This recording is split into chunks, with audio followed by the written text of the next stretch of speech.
आता तुम्हीच बघताय की आता माझ्याकडे स्पेशली 365 दिवशी एवढं ओव्हरटाईम म्हणून चालायचं, ही परिस्थिती माझ्याकडे कधी आलेली नाही.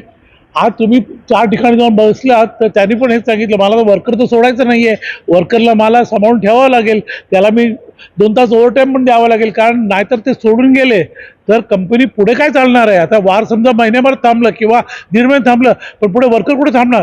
हे वर्कर सगळे पळून जाणार, कारण त्यांना जेवणाचा मेन जो आहे, जेवणाचा जो प्रश्न आहे तो मोठा प्रश्न आहे. आम्ही पगार देऊ कसंही करून, पण त्याला गॅसच नाही मिळत, हे नाही, चुला किती दिवस चालवणार, चुला करायला तो भाड्याने झोपडपट्टी असते, कुठे तिकडे आग लागायची चान्सेस आहेत.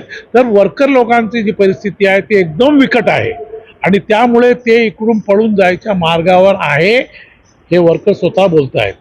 याच्यावर इंडस्ट्रीची परिस्थिती, जे वर्करच नसेल तर इंडस्ट्री काय चालणार आहे. मटेरियल नाही मिळत, मटेरियल जास्त भावात मिळणार आहे, इम्पोर्ट एक्सपोर्ट बंद झालेलं आहे, एक्सपोर्टला माल तयार ठेवलेला आहे पण ते जात नाही आहे, किती दिवस थांबणार आहे. आणि कंटेनरचा भाव जो आहे वरच चाललेला आहे, तर कोण एवढ्या महागात कंटेनर मागून त्या एक्सपोर्ट करणार आहे. कारण समोरची पार्टी तर पैसे देत नाही, त्यांनी एकदा ऑर्डर फायनल केले की त्यांना ते द्यायलाच लागेल.